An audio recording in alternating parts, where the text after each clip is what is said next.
Hello, welcome to our channel Bangla anime explanation. তো আজকে আমরা এমন একটি এনিমি মুভি এক্সপ্লেন করব যার নাম হচ্ছে সামার ঘোস্ট। এটার আইএমডিবি রেট হচ্ছে 10-এর 7.9।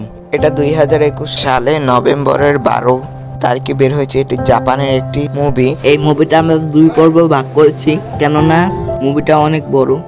আর এটা আপনাদের প্রথমে ভালো লাগবে না, কিন্তু লাস্টে দিয়ে এমন একটা মিস্ট্রি আছে যেগুলো আপনি যেন অবাক হয়ে যাবেন। আপনাদের এই মুভিটা বুঝতে অনেক সময় লাগবে। এটা অনেক ইন্টারেস্টিং একটা মুভি। আরেকটা কথা ভাই ও বোনেরা, আমরা চ্যানেলটা নতুন খুলেছি, তাই সাবস্ক্রাইব করতে ভুলবেন না। তো কথা না বাড়িয়ে শুরু করি আজকের এই পর্ব। তো মুভির শুরুতে টমায় নামের একটি ছেলেকে দেখানো হয়। চেহারাটা মনে রেখেন, ওর চুলগুলো কালো, জাপানিজ কাটিং এর চুল। আর ও একটা রেস্টুরেন্টে যায় কারোর সাথে দেখা করার জন্য। আর সেখানে একটি মেয়ে আসে। মেয়েটার নামটা মনে রাখবেন, মেয়েটার নাম হচ্ছে আউই। তখনই ওখানে একটা ছেলে আসে, তার নাম হচ্ছে রিও। তো 3টা ক্যারেক্টারের নাম আশা করি আপনারা চিনে ফেলেছেন। ছেলেটি টমায়া, মেয়েটির নাম আউই, আর এরপরে যে ছেলেটা, এই ছেলেটার নাম হচ্ছে রিও। তো এখানে আবার একটা গল্প রয়েছে। ওরা 3জন কেন এক জায়গায় হলো না, ওরা 3জন ইন্ট্রোভার্টেড টাইপের। রেজাল্ট, ওদের রিয়েল লাইফে কোনো বন্ধু নেই। তো ওরা অনলাইনে একটি প্ল্যাটফর্ম থেকে বন্ধুত্ব হয়েছিল। প্রথমবারের মতো ওরা আজকে মুখোমুখি হয়েছে, তাদের মিট আপ হচ্ছে আর কি। তো তারা যখন একসাথে, তাদের অনলাইনে একটা কথাই হতো, সেটা হচ্ছে সামার ঘোস্ট নিয়ে। স্টোরিটা হচ্ছে জাপানে বিশ্বাস করা হয় সামার বা গ্রীষ্মের সময় কিছু অতিরিক্ত আত্মা রয়েছে। ওই ঘোস্ট দুপুর বেলায় উদয় হয়। তো তারা ওইরকমই একটা সামার ঘোস্ট দেখতে চায়। এটা সত্য না মিথ্যা, এটা আসলে তারা দেখতে চায়, ওদের মন থেকে অনেক আগ্রহ এটা দেখার জন্য। তো বিশেষ করে টমায়া যে প্রথমে এসেছে, তো এই সাবজেক্টটা নিয়ে একটু বেশি জানতো। তো টমায়া যার চুলটা একটু জাপানিজ টাইপের কাটিং এ, সে একটা ঘোস্টের ছবি আঁকে এবং ওদের দুজনকে দেখায় এবং বলে, আমি যতদূর জানি এদের মৃত্যু হয়েছে আত্মহত্যার কারণে। সেই মেয়েটির খবর কোনখান থেকে জানে এটা ক্লিয়ার করা বোঝানো হয়নি। এরপর দৃশ্যের পরিবর্তন হয়। ওরা গ্রীষ্মের ভূতকে সামার ঘোস্টকে ডাকার জন্য একটা জায়গা খুঁজতে থাকে। ওই জায়গাটা হবে খুবই নিরিবিলি এবং ফাঁকাও থাকবে। পেছন থেকে হঠাৎ করে আওই মেয়েটি বলে ওঠে, আমি কিন্তু ভাই ভূতকে খুবই ভয় পাই। তারা বলে, আমরা আছি না রে, তুমি যদি না আসতে চাও থাকতে পারো। এই কথা বলে ওরা সামনে চলে যায়। আওই করে কি, ইচ্ছা না থাকার সত্ত্বেও সে তাদের সাথে চলতে শুরু করে। এখানে কিন্তু ওরা একবার রিয়েল নতুন বন্ধু। আওই তখন টমায়াকে বলে, আচ্ছা তুমি ওই ভূতকে ডাকার জন্য কি করতে চাচ্ছ? আর এই পরিকল্পনা তো তোমারই ছিল, বলো তো কি করতে চাচ্ছ আর ঘোস্টকে কি জন্য আনতে চাচ্ছ? সে বলে, আমি তো জানি না। আর সেখানে দৃশ্য পরিবর্তন, আমরা ফ্ল্যাশব্যাক দেখি যেখানে টিচার টমায়ার মার্কস নিয়ে অনেক খুশি ছিল। তার পড়াশোনা খুবই ভালো। তার টিচার তাকে অনুপ্রেরণা দেয়। তখন সে বাড়িতে বসায় আমরা দেখতে পাই ছোট একটা ঘর খুলে, যেটার মধ্যে পেন্টিং বোর্ড রাখা ছিল। ওর পড়ালেখার থেকে পেন্টিং এর উপরে আগ্রহ বেশি। আর এখানেই ফ্ল্যাশব্যাক শেষ হয়েছে। ফাইনালি ওরা নিরিবিলি ফাঁকা জায়গায় চলে আসে। আর ওরা সাথে করে বিয়ের সময় যেগুলো জ্বালায় না আতশবাজির মতো, ওগুলো নিয়ে আসে। হাতে ধরে ওই যে চিরচির করে ওইরকম দেখতে সুন্দর, ব্লাস্ট হয় ওইরকম কিছু না। পুরোনো গল্প অনুযায়ী ফাঁকা মাঠে যদি কেউ আতশবাজি জ্বালায় তাহলে বলে ভূত এসে পড়ে। ওই আর কি সামার ঘোস্ট এরকম একটা ভূত। ওরা কি করে, অনেকগুলো জ্বালায় কিন্তু কিচ্ছুই হয় না। আর সবশেষে মাত্র একটা আতশবাজি জ্বালিয়েছিল। ওরা ওইটা জ্বালিয়ে ইয়ে করে, কিন্তু কিছুই হয় না। ওরা আশা ছেড়েই দিয়েছিল, কিন্তু তখনই প্রতিশোধী অবাক করে দিয়ে একটা মেয়ে ওখানে চলে আসে। এই মেয়েটাই সেই মেয়েটা ছিল, এই মেয়েটার ছবি এঁকেছিল, যে মেয়েটাকে মনে করে আতশবাজি জ্বালিয়েছিল। আমরা এখানে একটা জিনিস বুঝেছি, তুমি আতশবাজি যেভাবে জ্বালা কেন, তোমার একজনের নাম বা পরিচয় মনে করতে হবে, তাহলে সে আসবে। তো যাই হোক, টমায় তখন জিজ্ঞেস করে, তুমি কি গ্রীষ্মের ভূত, সামার ঘোস্ট? হ্যাঁ অবশ্যই, কিন্তু তুমি মৃত মানুষের কাছ থেকে কি জানতে চাও? আর তখনই আমাদের সেই মেয়েটা, তার ফ্ল্যাশব্যাক দেখানো হয় যে স্কুলে তার কোনো বন্ধু বান্ধব নেই। একদিন ও যখন স্কুলের ছাদে খাবার খেতে যাচ্ছে, তখন কিছু স্টুডেন্ট ওর উপরে পানি ঢালে, তার কারণে ও নিজে ভিজে যায়। ওকে খুবই বুলি করা হতো স্কুলে। তো এইসব থেকে সে মুক্তি পাওয়ার জন্য ছাদে আত্মহত্যা করার জন্য ছাদ থেকে লাফ দিতে চায়, কিন্তু যারা বুলি করতো তারা এসে তাকে বাঁচায়। তারা তাকে বাঁচিয়ে নিয়ে, বুঝতেই পারছে, যে কেউ আত্মহত্যা করতে দিলে থামায়। আপনাকে আমি যতই কষ্ট দিই, আপনাকে তো বাঁচাতেই হবে।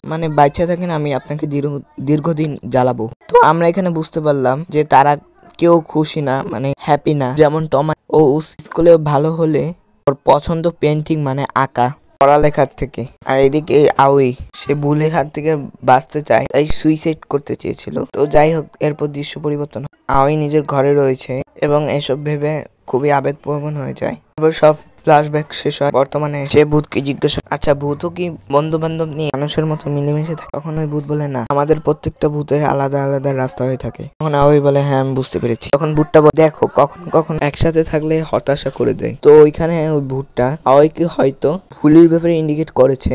ও তো ভূত, তাই অনেক কিছুই জানে বা আপনাদের মনের কথা বুঝতে পারে। এরকমই আমি নিজেও বুঝছি, আপনাদেরকেও বোঝাচ্ছি।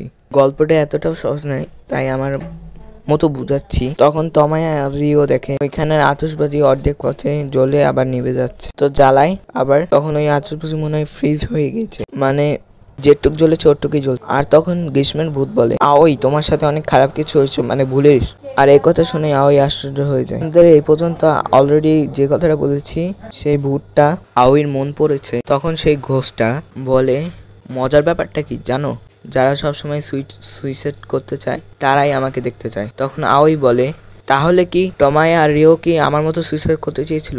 তখন টমায়া কিছু বলার চেষ্টা করে। তখন সেই ভূতটা বলে, আমাকে ঘুষ বলা লাগবে, আমাকে আয়ানে বলে রাখতে পারে, আমার নাম হচ্ছে আয়ানি। টমায়া আয়ানাকে জিজ্ঞেস করে, আচ্ছা ভূত হওয়ার পর মানুষের জীবন কি সুন্দর হয়ে যায়? এই কথার উত্তরে ওই আয়না বলে, আমি জানি না, আসলে অনেকদিন হয়েছে ওদের সাথে কথা হয়, কিন্তু তোমাদের সাথে কথা বলে অনেক ভালো লাগলো। এই কথা বলে ভূতটা সেখান থেকে চলে যায়, আর কথা বাড়ায় না। আর এরপরে রিওর একটা ফ্ল্যাশব্যাক দেখি। এতক্ষণে আমরা দুজনের ফ্ল্যাশব্যাক দেখেছি কিরকম। এখন রিওর নামের এই ছেলেটা ফ্ল্যাশব্যাক দেখি, সে ডক্টরের সামনে বসে রয়েছে। ডক্টরটা বলে, তোমার একটা বিরল রোগ হয়েছে, যার কারণে তুমি 6 মাস বেঁচে থাকতে পারবে, এবং বলে তোমার বাবা মা কোথায়, তাদের ডাকো, তাদের এই ব্যাপারটা অবশ্যই জানা জরুরি। আসলে আমি চাই না আমার জন্য কেউ কষ্ট, আমার জন্য কাউকে দুঃখ দিতে পারবে, এই কারণে আমি আমার বাবা মাকে আনিনি। এরপরে দৃশ্য পরিবর্তন হয়, আমরা ওকে একটা বাস্কেটবল খেলা দেখতে পাই। ওর একটা ছোট ভাই রয়েছে, তো ওই ছোট ভাইকে বলে, আমার একটা রোগ হয়েছে, আমি 9 মাস বাঁচবো। এরপরে ওই ছোট ভাই অনেক কষ্ট পায়।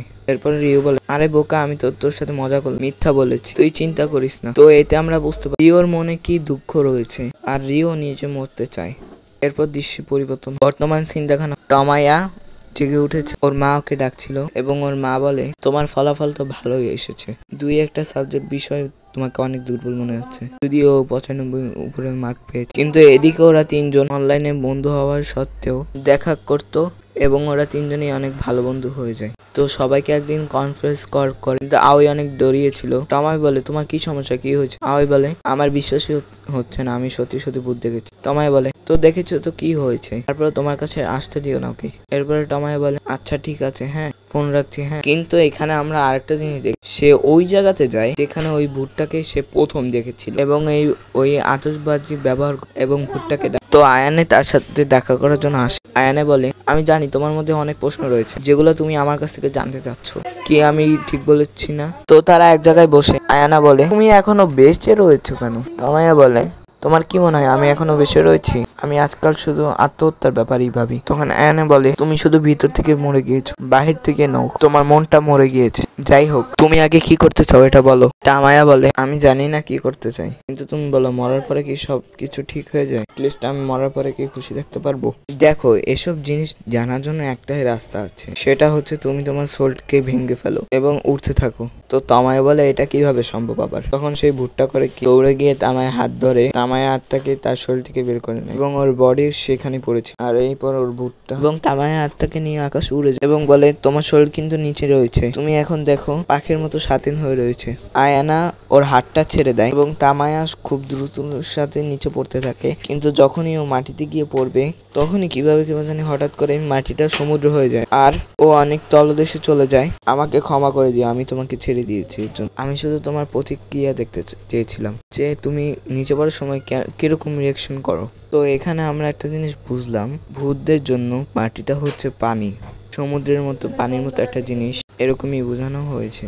আয়ানা বলা শুরু করে, তুমি উপর থেকে পড়ার সময় কিরকম রিয়েক্ট করো তা দেখার জন্য ছেড়ে দিয়েছে। টমায় তার উপর চিল্লায় এবং বলে, তুমি কি পাগল হয়ে গিয়েছো? আয়ানা বলে, আমার ভুল হয়ে গিয়েছে, আমাকে ক্ষমা করে দিও, আমি তোমাকে উড়ানো শেখাবো। এবং বলে, তুমি যা করতে চাচ্ছ সেটা ভেবে নাও, দ্রুততার সাথে ভাবতে থাকো, তুমি সবকিছু ভাবের মতো দাও, তাহলে তুমি যেটা চাচ্ছ সেটাই পারবে। তারপর সিন বদলায়, আর একটি পেন্টিং গ্যালারিতে আসে। আয়ানা বলে, তুমি তোমার মন খুলে পেন্টিং গুলো দেখতে থাকো, তুমি আত্মা দিকে তোমার পেন্টিং দেখা থেকে কেউ বাধা দিতে পারবে না। সে সঠিক ব্যবহার করে সবকিছু দেখতে থাকে কিভাবে কি করে। তো এখানে আমি একটা জিনিস বুঝলাম, একটা মানুষের পেন্টিং এর দিকে আগ্রহ রইলে সে আগে পেন্টিং গুলো দেখে। এখানে তামায়ার ব্যাপারটা এরকম বোঝানো হয়েছে। তো তারা পেন্টিং দেখে শহরের একটা খাম্বার উপরে বসে রয়েছে। তো তামায়া তখন ওকে বলে, তোমার কাছে একটা কথা বলো, তুমি কিসের জন্য সুইসাইড করেছিল? তখন আয়ানা বা ওই ভুট্টা বলে, তুমি ভুল ভেবেছো, আমি কিন্তু আত্মহত্যা করিনি, আমাকে খুন করা হয়েছে, মানে মার্ডার। তামায়া তো পুরো ঘাবড়িয়ে যায়।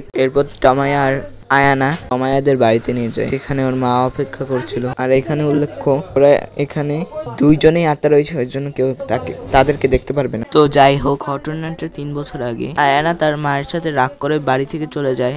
তারপর আর আসেনি এবং তার মা এখনো অপেক্ষা করে যাচ্ছে। সে জানেও না তার মেয়ের মৃত্যু হয়েছে। খবরে ছাপানো হয়েছিল তার মেয়ের বলে আত্মহত্যা করেছে। তো টমায়া বা কিভাবে বা জানবে আয়ানা যে মার্ডার হয়ে গিয়েছে? ওই ঝগড়া করে তখন আমি বাইরে গিয়েছিলাম, তখন একটি গাড়ি আমাকে ধাক্কা মেরে দেয়। তবে আমি অজ্ঞান হয়ে গিয়েছিলাম, কিন্তু ড্রাইভার ভাবতে থাকে আমি মারা গিয়েছিলাম। এসবের জন্য সে ঝামেলা পড়ায়। এই জন্য কি করে, সে আমাকে একটি সুটকেসে ভরে জীবন্ত কবর দিয়ে দেয়। তখন অনেক কষ্টে মারা গিয়েছি আমি। অ্যাকচুয়ালি আমাকে কোনখানে খবর দেওয়া হয়েছে, আমার শরীরটা এখন কোথায় রয়েছে, এটা যদি আমি পেতাম তাহলে আমার আত্মা মুক্তি পেত। তো আজকে এখানে এই পর্যন্ত।